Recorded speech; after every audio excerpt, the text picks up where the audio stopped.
जय हिंद प्यारे बच्चों। मैं जितेंद्र कुमार पांडे आपका स्वागत करता हूं आपके अपने ही YouTube platform target with Jitendra पर। प्यारे बच्चों, क्लास 11th एंड 12th का इस समय हम लोगों का आज से एक बहुत ही शानदार टॉपिक शुरू होने जा रहा है, सिंथेसिस ऑफ सेंटेंसेस, वाक्यों का संश्लेषण। इससे पहले बच्चों हम लोगों ने डायरेक्ट इनडायरेक्ट नरेशन ख़त्म कर लिया है, हम लोगों ने ट्रांसलेशन पूरा ख़त्म कर लिया है, हम लोगों ने इसके पहले ही पूरा और चीज़ें ख़त्म कर ली है। और चीज़ों में जैसे कि मतलब ट्रांसफॉर्मेशन, एक्टिव पैसिव, ये सारी चीज़ें ख़त्म कर लिया है। अगर आप लोगों ने अब तक उस क्लास को नहीं देखा है तो ज़रूर देखिए।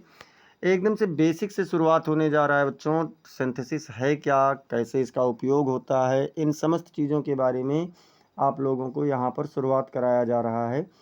तो अगर आप लोग चैनल पर नए हैं तो चैनल को सब्सक्राइब कीजिए, बेल आइकन दबाना ना भूलें, जिससे आने वाली समस्त क्लासेस की अपडेट्स आपको मिलती रहें। क्लास को आप लोग लाइक कर दीजिए और इसे अपने मित्रों के पास शेयर कर दीजिए। चलिए हम शुरुआत करते हैं और देखते हैं है क्या। बच्चों, इसमें जो हम लोगों को पढ़ना है वो टॉपिक क्या है हम लोगों का, सिंथेसिस ऑफ सेंटेंसेस, मतलब वाक्य संश्लेषण। संश्लेषण का अर्थ होता है बच्चों निर्माण। संश्लेषण का अर्थ हम क्या कह सकते हैं, निर्माण भी कह सकते हैं। तो सबसे पहले अगर वाक्य की बात करें तो रचना के आधार पर 3 प्रकार का वाक्य होता है। सिंपल सेंटेंस यानी कि सरल वाक्य, कॉम्प्लेक्स सेंटेंस यानी कि मिश्रित वाक्य, और कंपाउंड सेंटेंस यानी संयुक्त वाक्य। अब ये जो हमारा सिंथेसिस ऑफ सेंटेंसेस है, इसमें अगर हम लोग बात करें तो है क्या। तो इसमें बच्चों सिंथेसिस का अर्थ है जोड़ना या मिलाना। सिंथेसिस का अर्थ क्या होता है, या तो जोड़ना या फिर मिलाना। इस विधि द्वारा दो या दो से अधिक सिंपल सेंटेंसेस को मिलाकर एक सिंपल, कंपाउंड या कॉम्प्लेक्स सेंटेंस बनाते हैं। जैसे इसमें क्या होगा, हम या तो कम से कम 2 सेंटेंस लेंगे और उसको मिलाएंगे, उसको जोड़ेंगे, और जोड़ करके रचना कर रहे हैं ना, वाक्य की रचना ही तो कर रहे हैं। तो उसमें हम लोग क्या करेंगे बच्चों, या तो एक सिंपल सेंटेंस बना देंगे, या फिर एक कंपाउंड सेंटेंस बना देंगे, या फिर एक कॉम्प्लेक्स सेंटेंस बना देंगे। तो इस प्रकार से ये हमारा क्या हो जाएगा, सिंथेसिस हो जाएगा। जैसे एग्जाम्पल में देख लीजिए, यहाँ सेपरेट है, अलग अलग है। कहा गया इट वाज मिडनाइट, मतलब मध्य रात्रि थी। क्या कहा गया, इट वाज मिडनाइट, मतलब मध्य रात्रि थी। हरी रीच्ड होम, हरी घर पहुंचा। वाक्य देखिए दोनों अलग अलग हैं, एक है मध्य रात्रि का समय था, दूसरा है हरी घर पहुंचा। अब इसको कंबाइन करना है बच्चों, तो कंबाइन कैसे होगा। एट मिडनाइट मतलब मध्य रात्रि में, क्या कहा गया, एट मिडनाइट यानी कि मध्यरात्रि में हरी रीच्ड होम, हरी घर पहुंचा। क्या हुआ कि मध्यरात्रि में हरी घर पहुंचा। ये चीज़ हम लोगों ने यहाँ पर देखा। क्या हुआ, इसको जोड़ करके एक सिंपल बनाया गया। अब जैसे 3 प्रकार का वाक्य बनेगा, 3 कौन कौन सा बनेगा, या तो सिंपल बनेगा, या फिर कॉम्प्लेक्स बनेगा, और या फिर कंपाउंड बनेगा। तो जो तीनों प्रकार का वाक्य आप लोगों का बन रहा है बच्चों, इसमें क्या है, भिन्न भिन्न प्रकार की वाक्य बनाने के लिए अलग अलग नियम हैं। भाई आप सिंपल बनाना चाह रहे हैं कि कॉम्प्लेक्स बनाना चाह रहे हैं कि कंपाउंड बनाना चाह रहे हैं, इसके तीनों के अलग अलग नियम हैं। तो करेंगे क्या, इनको हम 3 भागों में बांट सकते हैं, और तीनों भाग में बांटेंगे और देखते हैं पहला भाग क्या है। तो पहला भाग है to combine 2 or more simple sentences into 1 simple sentence. Combine मतलब जोड़ना, यानी कि 2 या अधिक साधारण वाक्यों को मिलाकर एक साधारण वाक्य बनाना। ये पहला तरीका हुआ। दूसरा तरीका क्या होता है बच्चों, दूसरा तरीका होगा to combine 2 or more simple sentences into 1 compound sentence, मतलब 2 या उससे अधिक सरल वाक्य को मिला करके एक संयुक्त वाक्य बनाना। ठीक है, कंपाउंड मतलब संयुक्त वाक्य होगा। तीसरा जो तरीका हम लोगों का है वो क्या है बच्चों, तो तीसरा कह रहा है कि to combine 2 or more simple sentences into one complex sentence। मतलब 2 या उससे अधिक साधारण वाक्यों को मिला करके एक मिश्रित वाक्य बनाना। 2 या अधिक साधारण वाक्यों को मिलाकर एक मिश्रित वाक्य बनाना। इस प्रकार से हम लोग क्या देख रहे हैं कि 3 तरीका है। ध्यान रखना, साधारण वाक्यों को जोड़ना है और बनाना 3 तरीके से है। या तो सिंपल ही बना देना अर्थात साधारण ही बना देना है, या कॉम्प्लेक्स भी बना देना है, या फिर कंपाउंड बना देना है। अब देखिए, वाक्य एक जो विशेष बात है, नोट है कि वाक्य संश्लेषण करते समय मतलब वाक्यों को जोड़ते समय इस बात का विशेष ध्यान रखा जाना चाहिए। किसका? कौन सी बात का विशेष ध्यान रखना चाहिए बच्चों? इस बात का विशेष ध्यान रखना चाहिए कि कोई विचार या भाव छूट न जाए। पता लग रहा है कि आप जोड़ रहे हैं लेकिन जो मुख्य भाव है या मुख्य विचार है उसे छोड़ दिया तो फिर आपका वाक्य गलत हो जाएगा। इसलिए कोई भी विशेष भाव छूटने न पाए। अब देखो करना क्या है, हम लोग शुरुआत करते हैं। देखिए अभी तो हमने सिंथेसिस बताया कि सिंथेसिस क्या है, इसमें क्या किया जाता है और क्या क्या हमें ध्यान रखना है। अब यहाँ से हमारा नियम शुरू होता है। पहला तरीका हम लोग आज पढ़ेंगे और वो भी पूरा नहीं हो पाएगा। To combine simple sentences into one simple sentence. मतलब साधारण वाक्यों को मिला करके एक साधारण वाक्य बनाना। क्या कहा बच्चों? कि साधारण वाक्यों को मिलाकर एक साधारण वाक्य बनाना। अब इसमें देखिए कैसे क्या करना है।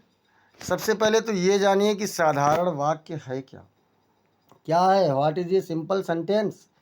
तो बच्चों साधारण वाक्य की अगर बात करें तो जो सिंपल सेंटेंस में मात्र एक ही फाइनाइट वर्ब यानी मुख्य क्रिया होती है। अब आप लोग सोचेंगे कि सर जी ये फाइनाइट वर्ब क्या है?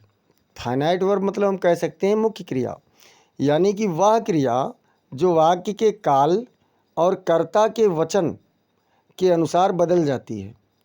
जैसे कहीं देख रहे हैं इज लग रहा है, कहीं एम लग रहा है, तो कहीं आर लग रहा है, या कहीं देखते हैं फर्स्ट फॉर्म लग रहा है, कहीं सेकंड फॉर्म लग रहा है, कहीं थर्ड फॉर्म लग रहा है, कहीं आईएनजी फॉर्म लग रहा है। तो ये सभी किसके गुण होते हैं बच्चों?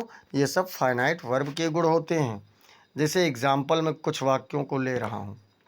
देखिए पहला वाक्य एग्जाम्पल्स में है, सुरेश इज प्लेइंग हॉकी। क्या कहा गया? कि सुरेश हॉकी खेल रहा है। हरी वेंट टू द मार्केट। हरी बाजार गया। तीसरे में कह रहा है कि my father is a doctor. मेरे पिताजी एक डॉक्टर हैं। और चौथा क्या कह रहा है बच्चों? चौथा कह रहा है कि दे कैन गो होम, वह घर जा सकते हैं। अब यहाँ देखिए इसमें वर्ब क्या है? Is playing. इसमें क्या है? वेंट। इसमें क्या है? इज। और इसमें क्या है? Can go. अब यहाँ से आपको थोड़ा सा स्पष्टीकरण के रूप में, जैसे अगर आप पहले वाक्य में देखते हैं तो इज प्लेइंग क्या है? ट्रांजिटिव वर्ब है। ट्रांजिटिव वर्ब मतलब होता है सकर्मक क्रिया। देखिए यहाँ प्लेइंग का सकर्मक है, हॉकी है, खेल रहा है, लेकिन क्या खेल रहा है? तो हॉकी खेल रहा है। दूसरे में अगर हम लोग बात करें बच्चों तो जो वेंट है, वेंट इंट्रांजिटिव वर्ब है। इज क्या है? इज आपका लिंकिंग वर्ब है, पूरक क्रिया है। इंट्रांजिटिव मतलब जिसमें कर्म ना हो, और लिंकिंग का मतलब कि जो पूरक या संयोजक क्रिया होती है। और इसमें कैन गो में तो गो आपकी मुख्य क्रिया है और कैन क्या है? तो मॉडल एक्सिलरी वर्ब है। वही चीज़ यहाँ पर बच्चों स्पष्टीकरण में है। तो ये मैंने बता दिया। अब हम लोग देखते हैं कि फाइनाइट वर्ब भी 4 प्रकार की होती है। कितने प्रकार की? 4 प्रकार की। कौन कौन सी? Transitive verb, intransitive verb, linking verb और एक्सिलरी वर्ब। तो हमने देखा कि फाइनाइट वर्ब भी 4 प्रकार की होती है। अब कह रहे हैं हम जानते हैं। भैया क्या जानते हैं? अभी हम लोगों ने क्या सीखा? तो हम जानते हैं कि सिंपल सेंटेंस में मात्र एक ही फाइनाइट वर्ब होती है। हम लोगों ने क्या जाना? कि जो सिंपल सेंटेंस है उसमें एक ही फाइनाइट वर्ब है।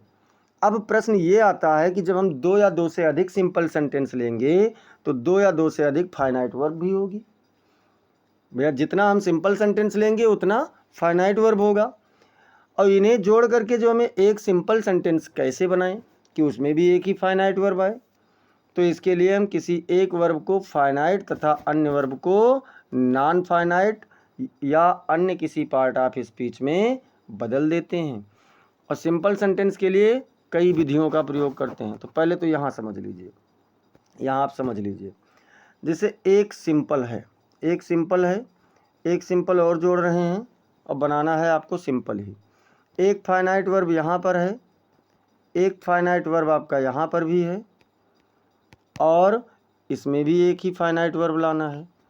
तो अब समस्या आपके सामने हो जाती है कि सर जी हम कैसे बदलें। तो कुछ करना नहीं है, जो दूसरा मतलब एक फाइनाइट वर्ब को तो हम फाइनाइट वर्ब रहने देंगे, किसी भी एक वर्ब को। बाकी जितने भी क्रियाएं हैं उनको हम या तो नॉन फाइनाइट वर्ब में बदल देंगे, यानी कि पार्टिसिपल, जीरंड, इन्फिनिटिव, या फिर हम किसी पार्ट ऑफ स्पीच में बदल देंगे। और इसके लिए निम्नलिखित विधियां हैं। कौन कौन सी? 8 विधि है। तो पहले 4 देखिए यहाँ पर। बाय यूजिंग ए पार्टिसिपल, क्या करना है बच्चों? एक पार्टिसिपल का प्रयोग करके। पार्टिसिपल क्या होता है? कृदंत होता है। अब कहेंगे सर जी कृदंत क्या है? तो प्रत्यय आप लोगों ने पढ़ा होगा, एक पढ़ा है कृत प्रत्यय और एक पढ़ा है तद्धित प्रत्यय। तो जो कृत प्रत्यय से जुड़े हुए शब्द होते हैं उन्हें पार्टिसिपल कहते हैं, यानी कृदंत कहते हैं। एक चीज़ मैं आपको और बता दूं, आप लोग अगर वर्ब में जाएंगे, पार्ट ऑफ स्पीच का एक प्लेलिस्ट है, उसमें आप लोग वर्ब वाले सेक्शन में अभी चले जाना क्लास एंड होने के बाद में, और उसमें आप लोगों को पढ़ाया गया है बच्चों पार्ट 2, वर्ब वाला जो पार्ट 2 है पार्ट ऑफ स्पीच का, उसमें आपका पूरा नॉन फाइनाइट वर्ब एक्सप्लेन किया गया है। दूसरा कह रहा है बाय यूजिंग एन इन्फिनिटिव।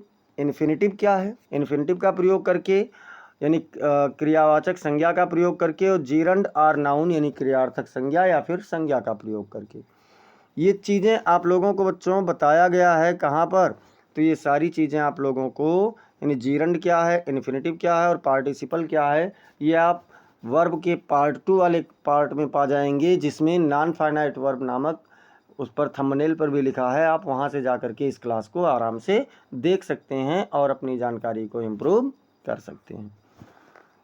चौथा कह रहा है कि by using a noun or phrase in apposition, मतलब केस इन एपोजिशन आप लोगों को केस वाले वीडियो में पढ़ाया गया है। 5 प्रकार का केस होता है, तो उसमें एक केस इन एपोजिशन होता है जिसे फ्रेज इन एपोजिशन भी कहा जाता है। तो क्या कहा कि by using a noun or phrase in apposition, एक संज्ञा या फिर फ्रेज इन एपोजिशन का प्रयोग करके। 5वां नंबर कह रहा है बच्चों by using an adverb or adverbial phrase. क्या करना है कि एडजेक्ट मतलब या तो आप एडवर्ब का प्रयोग कीजिए क्रिया विशेषण का, या फिर एडवर्बल फ्रेज अर्थात क्रिया विशेषण वाक्यांश का प्रयोग कीजिए। By using nominative absolute, nominative absolute भी होता है, उसका भी प्रयोग करके आप बना सकते हैं। By using an adjective or adjective phrase, आप किसी विशेषण या विशेषण वाक्यांश का प्रयोग करके भी बना सकते हैं और संयोजक का प्रयोग करके भी सिंपल बना सकते हैं। तो चलिए अब हम लोग देखते हैं पहला हेडिंग। और पहला हेडिंग क्या कह रहा है बच्चों कि बाय यूजिंग ए पार्टिसिपल, मतलब पार्टिसिपल का प्रयोग करके या फिर कृदंत का प्रयोग करके, सिंपल से सिंपल वाले में। अब पार्टिसिपल का प्रयोग सबसे बड़ा है बच्चों, इसलिए हम लोग क्या करेंगे, जो पार्टिसिपल का प्रयोग है इसे हम लोग आज एक ही देखेंगे, और कल वाले में अगर यानी अगली क्लास में अगर हम लोग बात करें तो अगली क्लास में हम लोग फिर देखेंगे। आप लोगों को बता दें कल शाम 7 बजे से आप लोगों का क्लास 12th का इंग्लिश का मॉडल पेपर बच्चों, पहला मॉडल पेपर चैनल पर लाया जा रहा है 2026 बोर्ड परीक्षा के लिए। तो आप लोग इसमें ज़रूर जुड़ें और अपना सुझाव दें, अपना ज्ञान वर्धन करें, क्योंकि अगर मॉडल पेपर आप लोगों ने देख लिया तो आपको ये पता होगा कि कौन से सेक्शन से कितने प्रश्न पूछे जाते हैं और प्रश्न किस प्रारूप में बनते हैं। तो इसलिए मॉडल पेपर वाली क्लास में आप लोग ज़रूर जुड़ें। और अब हम लोग यहाँ से आगे बढ़ते हैं और देखते हैं कि पार्टिसिपल के 3 भाग होते हैं, कौन कौन से। तो पहला होता है प्रेजेंट पार्टिसिपल, दूसरा होता है पास्ट पार्टिसिपल। अब बच्चे यहाँ कंफ्यूज होते हैं, प्रेजेंट पास्ट कहा तो उनके मुंह से स्वतः ही कभी कभी सीधे फ्यूचर निकल जाता है। बच्चों फ्यूचर पार्टिसिपल नहीं होता है, तो क्या होता है? परफेक्ट पार्टिसिपल होता है, जैसे प्रेजेंट पार्टिसिपल, पास्ट पार्टिसिपल या फिर परफेक्ट पार्टिसिपल, वर्तमान कृदंत, भूत कृदंत और पूर्ण कृदंत। अब देखिए, पहले हम लोग जो अभी नियम चालू करेंगे तो देखेंगे प्रेजेंट पार्टिसिपल के नियम, जब ये समाप्त होगा तब देखेंगे पास्ट पार्टिसिपल का नियम, फिर उसके बाद में परफेक्ट पार्टिसिपल का नियम। क्रम से चलें जिससे बेहतर रहे। अब देखिए, पार्टिसिपल के प्रयोग द्वारा सिंथेसिस करने के नियम। तो पार्टिसिपल के द्वारा सिंथेसिस करने का नियम क्या है? नियम नंबर 1 कह रहा है बच्चों कि प्रेजेंट पार्टिसिपल में वर्ब की फर्स्ट फॉर्म के बाद आईएनजी जोड़ते हैं। प्रेजेंट पार्टिसिपल है क्या? तो प्रेजेंट पार्टिसिपल में क्या करते हैं कि वर्ब के फर्स्ट फॉर्म में आईएनजी जोड़ लेते हैं। ठीक है, इसका निम्नलिखित परिस्थितियों में प्रयोग करते हैं। निम्नलिखित परिस्थिति कौन कौन सी है? कौन कौन सी है परिस्थिति बच्चों? तो चलिए देखते हैं।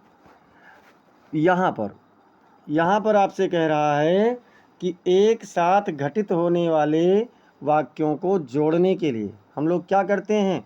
प्रेजेंट पार्टिसिपल का प्रयोग करते हैं। अब देखेंगे क्या, जैसे एग्जाम्पल में कह रहा है कि सेपरेट वाक्य है, ये सेपरेट मतलब अलग अलग वाक्य है। यहाँ हमें एक सिंबल लगाना चाहिए, नहीं लगा है, कोई बात नहीं। कविता वेंट आउट, कविता बाहर गई। शी वाज वीपिंग, वह रो रही थी। क्या कहा गया बच्चों कि कविता बाहर गई, वह रो रही थी। देखिए, दोनों काम एक साथ हो रहा है, मतलब कविता को बाहर जाते हुए देखा गया और उसे उस समय रोते हुए भी देखा गया। मतलब इसमें कोई काम आगे या पीछे नहीं हो रहा है, जाते जाते रो रही थी या कह सकते हैं रोते रोते जा रही थी। तो क्या करेंगे कंबाइंड में कि कविता वेंट आउट वीपिंग, कविता रोते हुए बाहर गई। प्रेजेंट पार्टिसिपल, पास्ट पार्टिसिपल और परफेक्ट पार्टिसिपल। एक बार मैं आपको पुनः सुझाव दूंगा कि आप लोग पार्ट ऑफ स्पीच वाले प्लेलिस्ट में जा करके पार्टिसिपल का क्लास अभी देख लेना, तो आपको और बेहतर समझ में आ जाएगा। अब देखिए, पार्टिसिपल प्रेजेंट पार्टिसिपल के अंत में हुए या फिर तत्काल कार्य होता है तो उसके लिए करके भी निकलता है। तो यहाँ क्या कहा गया कि कविता रोते हुए बाहर गई। यहाँ कहा गया था कि कविता बाहर गई, वह रो रही थी। इस प्रकार से हमने एक पहला नियम देख लिया। इसी नियम का एक नोट है बच्चों कि यदि वाक्य में is am are was were का प्रयोग हो और इसको पार्टिसिपल में बदलना हो तो क्या करेंगे? बीइंग का प्रयोग कर देते हैं। क्यों? क्योंकि ये जो is am are was were है इसे बी वर्ब कहा जाता है। इसे क्या कहा जाता है बच्चों? बी वर्ब कहा जाता है। तो यहाँ बी में ही आईएनजी जोड़ देते हैं और क्या बन जाता है? बीइंग बन जाता है। जैसे क्या है? जैसे सेपरेट में एग्जाम्पल देख लीजिए। सेपरेट है, अलग अलग वाक्य है। ए टाइगर वाज हंग्री, एक शेर भूखा था। क्या कहा गया कि एक शेर भूखा था और ही किल्ड ए गोट, उसने एक बकरी को मार दिया। बकरी को मारने का कारण क्या था बच्चों? शेर का भूखा होना। तो उसने अपने भूख के उद्देश्य से बकरी को मारा है, कार्य यहाँ पर भी साथ हुआ। अब पहला कार्य जो हुआ इसी को प्रेजेंट पार्टिसिपल में आपको बदलना है। तो क्या करेंगे? बीइंग हंग्री, भूखे होने से, ए टाइगर किल्ड या भूखा होकर के एक शेर ने एक बकरी को मार दिया।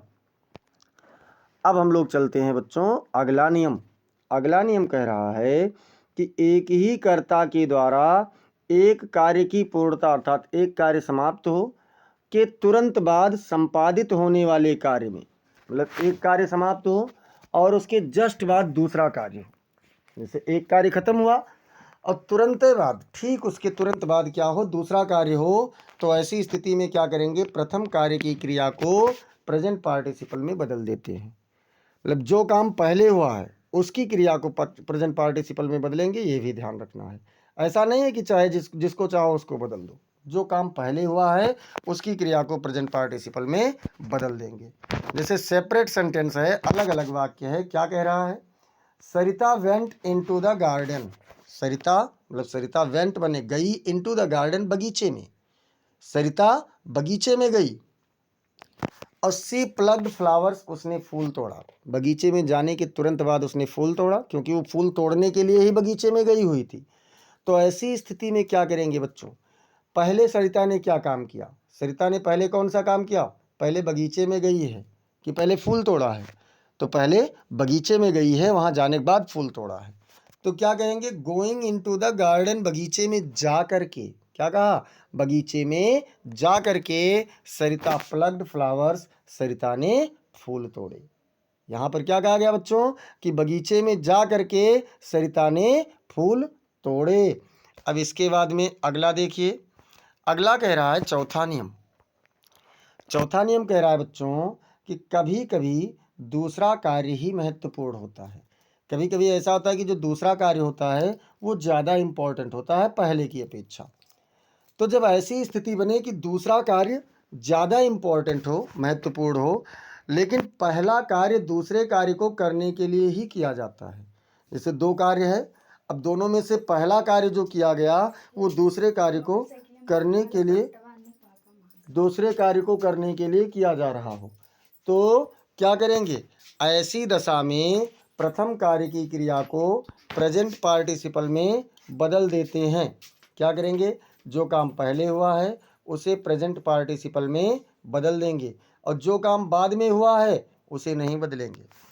जैसे देख लीजिए, अलग अलग वाक्य है। क्या कहा गया? The soldiers drew their swords, सैनिकों ने अपना तलवार खींचा। क्या कहा गया बच्चों? कि सैनिकों ने अपना तलवार खींचा। दे अटैक्ड द एनिमी, उन्होंने शत्रुओं पर हमला कर दिया। क्या कहा गया? कि सैनिकों ने अपना तलवार खींचा, उन्होंने शत्रुओं पर हमला कर दिया। अब इसको बनाना है किस में? इसको बनाना है सिंपल में। तो भैया सैनिक, दूसरा महत्वपूर्ण क्या था इन दोनों वाक्यों में? इन दोनों वाक्यों में देखा जाए तो हमला करना ज़्यादा महत्वपूर्ण था, शत्रु पर आक्रमण करना ज़्यादा महत्वपूर्ण था। लेकिन पहला काम क्या हुआ? तलवार खींचने का। और तलवार क्यों खींचा गया? हमला करने के लिए ही। तो काम तो दूसरा इम्पोर्टेंट है, लेकिन पहला काम दूसरे काम को करने के लिए किया गया है। इसलिए क्या करेंगे? ड्राइंग दियर स्वार्ड्स, अपनी तलवार को खींचते हुए या खींच करके, the soldiers attacked the enemy, शत्रुओं मतलब सिपाहियों ने शत्रुओं पर आक्रमण किया। मतलब पहला काम इम्पोर्टेंट नहीं था उतना ज़्यादा, तलवार निकालना उतना महत्वपूर्ण नहीं था जितना महत्वपूर्ण शत्रु पर आक्रमण करना था। लेकिन तलवार को शत्रु पर आक्रमण करने के लिए ही निकाला गया, तो इसलिए उसी कार्य को आप लोग प्रेजेंट पार्टिसिपल में चेंज कर देंगे। एक वाक्य और देख लीजिए, the priest took off his चरण पादुका। प्रीस्ट मतलब होता है पुजारी। पुजारी ने अपनी चरण पादुका उतारी। चरण पादुका किसे कहते हैं? जिसको हम लोग चप्पल आज के समय में कहते हैं, ऐसे पहले खड़ाऊं होता था जो पुजारी लोग पहनते थे। तो पुजारी ने अपनी चरण पादुका उतारी। He entered the temple, he entered उसने प्रवेश किया, द टेम्पल मतलब मंदिर में। पुजारी ने अपनी चरण पादुका उतारी और उसने मंदिर में प्रवेश किया। तो यहाँ पर चरण पादुका उतारना ज़्यादा महत्वपूर्ण नहीं था। ज़्यादा महत्वपूर्ण क्या था बच्चों? तो ज़्यादा महत्वपूर्ण था मंदिर में प्रवेश करना। लेकिन अपनी चरण पादुका को उसने उतारा ही था मंदिर में प्रवेश करने के लिए। तो क्या करेंगे? पहली वाक्य की जो क्रिया है टुक ऑफ, इसको ही हम लोग क्या करेंगे? प्रेजेंट पार्टिसिपल में बदल देंगे। और प्रेजेंट पार्टिसिपल में बदलेंगे तो क्या हो जाएगा? टेकिंग ऑफ हो जाएगा। क्या हो जाएगा बच्चों? टेकिंग ऑफ हिज चरण पादुका, अपनी चरण पादुका को उतार करके। The priest enter the temple, पुजारी ने मंदिर में प्रवेश किया।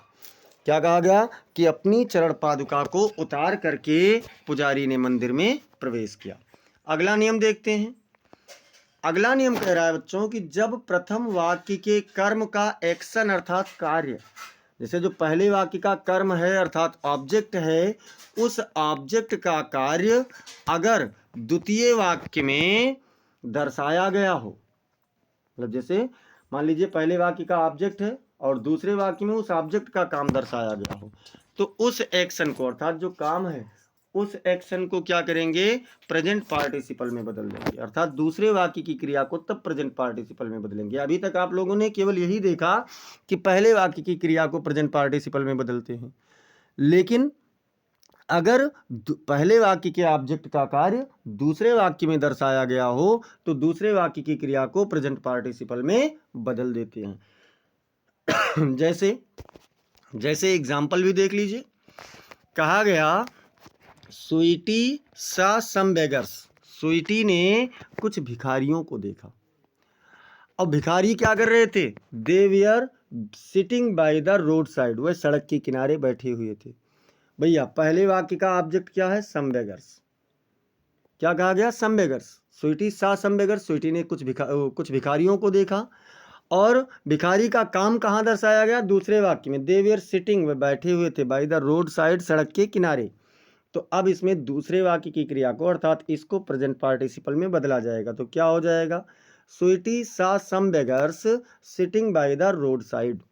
स्वीटी ने कुछ भिखारियों को सड़क के किनारे बैठे हुए देखा। क्या कहा गया बच्चों? कि स्वीटी ने कुछ भिखारियों को सड़क के किनारे बैठे हुए देखा। अब और देख लेते हैं। अब हमारा प्रेजेंट पार्टिसिपल का जो रूल था बच्चों ये हुआ समाप्त। अब यहाँ से हम लोग देखेंगे पास्ट पार्टिसिपल के रूल को। तो पास्ट पार्टिसिपल का रूल पहला क्या कह रहा है कि पास्ट पार्टिसिपल में वर्ब की थर्ड फॉर्म का प्रयोग होता है। अच्छा, प्रेजेंट पार्टिसिपल कार्य की जारी अवस्था दर्शाता है, लेकिन पास्ट पार्टिसिपल कार्य की पूर्णता को दर्शाता है, पूरी होना दर्शाता है। और इसमें क्या होता है? वर्ब की थर्ड फॉर्म होता है। जो वर्ब का थर्ड फॉर्म है, आप लोगों ने ग्रामर की बुक में देखा होगा, कभी कभी लिखा रहता है पास्ट पार्टिसिपल फॉर्म। जैसे एक प्रेजेंट फॉर्म होता है, सेकेंड फॉर्म को पास्ट फॉर्म कहते हैं और थर्ड फॉर्म को पास्ट पार्टिसिपल फॉर्म कहते हैं। यहाँ पर बच्चों का आ गया ही हैड ए कोट, उसके पास एक कोट था। और द कोट वाज टैटर्ड, मतलब कोट फटा पुराना था या कह सकते हैं सिकुड़ा हुआ था। तो अब हम लोग इसे क्या करेंगे? इसको बना देंगे ही हैड ए टैटर्ड कोट, उसके पास एक फटा पुराना कोट था। पास्ट पार्टिसिपल की एक विशेषता और है, यह वाक्य में विशेषण का कार्य करता है, एडजेक्टिव का कार्य करता है। अब इसका रूल भी देख लेते हैं, क्या कहना चाहता है। पास्ट पार्टिसिपल की संरचना third form of the verb होती है, तो ये तो हम ऊपर ही देख चुके। इसका प्रयोग प्रायः उन दो वाक्यों को जोड़ने में किया जाता है। कैसे दो वाक्यों को जोड़ने के लिए पास्ट पार्टिसिपल का प्रयोग करेंगे? जिसमें एक कार्य अतीत अर्थात पास्ट में, भूतकाल में बहुत पहले ही समाप्त हुआ हो, भूतकाल में बहुत पहले समाप्त हो गया हो, तब हम लोग इसका प्रयोग करेंगे। दूसरी चीज़ ये विशेषता बताएगा, ये भी ध्यान रखना है। एग्जाम्पल देख लो बच्चों, एग्जाम्पल क्या कह रहा है? एग्जाम्पल में सेपरेट वाले में यानी अलग अलग वाले में कह रहा है ऑन द वे, रास्ते में, टू हर स्कूल, अपने स्कूल के रास्ते पर पूजा सा ये हट, पूजा ने एक झोपड़ी देखी। अपने स्कूल के रास्ते पर पूजा ने एक झोपड़ी देखी। और झोपड़ी क्या थी? इट वाज बर्न्ट, ये जली हुई थी। मतलब जब पूजा ने देखा तो झोपड़ी जल नहीं रही थी। अगर जल रही होती तो प्रेजेंट पार्टिसिपल में लगाते, लेकिन पूजा ने जब झोपड़ी को देखा तो वो जली हुई थी और पहले ही, उसके देखने के पहले ही जल चुकी थी, अर्थात काम वहां पर समाप्त हो चुका था भूतकाल में और पहले समाप्त हो गया था। तो ऐसी स्थिति में क्या करेंगे बच्चों? On the way to her school, अपने स्कूल के रास्ते पर पूजा सा ये बर्न्ट हट, देखिए तुरंत इसको क्या किए, इसके साथ लगा दी, पूजा ने एक जली हुई झोपड़ी देखी। क्या कहा? कि अपने स्कूल के रास्ते पर पूजा ने एक जली हुई झोपड़ी देखी। इस प्रकार से बच्चों यहाँ पर आपने देखा कि समाप्त हो गया। अच्छा, एक चीज़ यहाँ से और ध्यान दीजिए, जब एक कार्य समाप्त होने के तुरंत बाद दूसरा कार्य हो, मतलब एक कार्य समाप्त हुआ और तुरंत बाद दूसरा कार्य हो, तो वहाँ पर क्या करते हैं? Present participle. और एक कार्य समाप्त होने के बहुत देर बाद दूसरा कार्य हो, तो वहाँ पर पास्ट पार्टिसिपल। मतलब अगर एक काम समाप्त हुआ तुरंत बाद दूसरा काम हुआ, जैसे बगीचे में गया फूल तोड़ा, बगीचे में जाने के बाद उसने फूल तोड़ा, शेर को देखा भाग गया, शेर को देखने के बाद भागा, तो ऐसी स्थिति में प्रेजेंट पार्टिसिपल होगा। लेकिन अगर ये हुआ कि उसने जली हुई झोपड़ी देखी, उसने देखा झोपड़ी, एक झोपड़ी देखा, झोपड़ी जली हुई थी, तो यहाँ पर क्या हुआ बच्चों? यहाँ पर वो आपका पास्ट पार्टिसिपल होगा, क्योंकि झोपड़ी पहले जल चुकी थी। मैंने एक पर्स पाया ये पहले खो चुका था, तो पहले ही खो चुका था, ऐसी स्थिति में पास्ट पार्टिसिपल लगेगा। सेपरेट में देखते हैं, a soldier was asking for water, एक सिपाही पानी की मांग कर रहा था। क्या कहा गया बच्चों कि एक सिपाही पानी की मांग कर रहा था, और क्या हुआ, ही वाज वाउंडेड, वह घायल था। एक सिपाही पानी की मांग कर रहा था, वह घायल था। अब कंबाइंड में देखते हैं, ए वाउंडेड सोल्जर मतलब एक घायल सिपाही, वाज आस्किंग फॉर वाटर, पानी की मांग कर रहा था। देखिए सिपाही जब पानी की मांग कर रहा था उस समय घायल नहीं हुआ था, सिपाही पहले से ही घायल था, तो उसी को यहाँ पर क्या कर दिए, a wounded soldier was asking for water, यानी एक घायल सिपाही पानी की मांग कर रहा था। इसके बाद में बच्चों चलते हैं अब हम लोग परफेक्ट पार्टिसिपल। तो परफेक्ट पार्टिसिपल में थोड़ा सा आपको ध्यान देना है कि ये निम्नलिखित प्रकार से होती है, अर्थात दो प्रकार इसमें होता है, तो दोनों कौन कौन सा होता है। अगर आपका वाक्य जो परफेक्ट पार्टिसिपल बन रहा है उसमें वॉइस के अकॉर्डिंग होता है, एक्टिव वॉइस और पैसिव वॉइस। एक्टिव वॉइस में होगा तो हैविंग के साथ वर्ब की third form of the verb होगा, और पैसिव वॉइस में हैविंग बीन के साथ में third form of the verb होगा। ये ध्यान रखना है, एक्टिव वॉइस में होगा तो क्या होगा, वर्ब की थर्ड फॉर्म होगी हैविंग के साथ, और पैसिव वॉइस में होगा तो हैविंग बीन के साथ में वर्ब की थर्ड फॉर्म होगी। चलिए नियम देख लेते हैं। जब एक ही कर्ता द्वारा किए गए दो कार्यों के बीच कुछ समय का अंतराल हो और दोनों कार्य एक दूसरे का हिस्सा ना हो तो क्या करेंगे, परफेक्ट पार्टिसिपल लगाएंगे। ध्यान देना, तुरंत बाद अगर कार्य समाप्त हो रहा है, मतलब तुरंत बाद दूसरा कार्य शुरू हो रहा है तो प्रेजेंट पार्टिसिपल लगेगा। बहुत पहले अगर कार्य समाप्त हुआ है एक कार्य और उसके काफ़ी दिन बाद दूसरा कार्य समाप्त हो रहा है या काफ़ी समय बाद दूसरा हो रहा है तो पास्ट पार्टिसिपल। अब अगर कुछ देर बाद हो रहा है तो परफेक्ट पार्टिसिपल। अब जैसे देखिए, और परफेक्ट पार्टिसिपल में ये भी है कि एक दूसरे का हिस्सा ना हो कार्य। जैसे एग्जाम्पल में कहा गया बच्चों, आई फिनिश्ड माई वर्क, मैंने अपना काम समाप्त किया, और आई वेंट टू स्कूल, में स्कूल गया। अब मेरा स्कूल जाना और कार्य का समाप्त करना एक दूसरे कार्य का कोई भी हिस्सा इसमें नहीं है। तो ऐसी स्थिति में हम लोग क्या करेंगे, ऐसी स्थिति में जो पहले हुआ है काम उसको परफेक्ट पार्टिसिपल में, हमेशा ये जान लीजिए कि परफेक्ट पार्टिसिपल में वही क्रिया बदली जाएगी जो काम पहले हुआ है। जैसे हैविंग फिनिश्ड माई वर्क, अब देखिए यहाँ हमने क्या किया, फिनिश्ड कर दिया, तो हैविंग फिनिश्ड माई वर्क, अपना कार्य समाप्त करने के बाद आई वेंट टू स्कूल, मैं विद्यालय गया। और देखते हैं, जैसे कहा गया the servant swept the room, नौकर ने कमरा साफ किया। क्या कहा गया कि नौकर ने कमरा साफ किया, और ही वेंट आउट, वह बाहर चला गया। देखिए कमरा साफ करने के तुरंत बाद नौकर बाहर नहीं भागा, तो नौकर बाहर कब गया, जब उसने कमरा को साफ कर लिया, उसकी कुछ देर बाद गया होगा, हाथ मुंह धुला होगा, तब गया होगा ना। तो पहले कौन सा काम हुआ, कमरा का साफ करना, तो क्या करेंगे, having swept the room, having swept the room, कमरा साफ करने के बाद द सर्वेंट वेंट आउट, नौकर बाहर चला गया। और ये है किस में, एक्टिव वॉइस में है। चलिए और देख लेते हैं बच्चों एग्जाम्पल। दूसरा एग्जाम्पल कह रहा है the captain was surrounded by the enemy, the captain मतलब कप्तान वाज सराउंडेड मतलब घेर लिया गया था, बाय द इनेमी यानी शत्रुओं के द्वारा, कप्तान शत्रु के द्वारा घेर लिया गया था, और ही सरेंडेड, उसने क्या किया, उसने आत्मसमर्पण कर दिया। तो अब क्या करेंगे बच्चों, कंबाइंड में देखिए, कप्तान से सैनिकों के द्वारा शत्रु के द्वारा घेरा गया, तो शत्रु के द्वारा घेरा गया मतलब पैसिव वॉइस में है।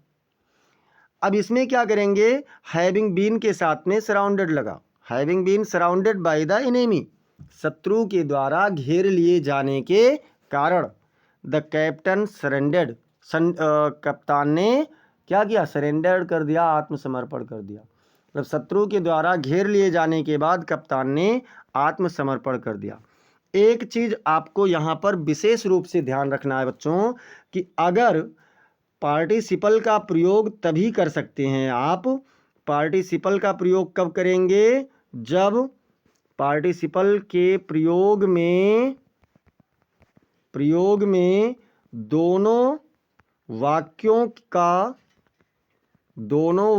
का सब्जेक्ट क्या होना चाहिए, सब्जेक्ट समान हो।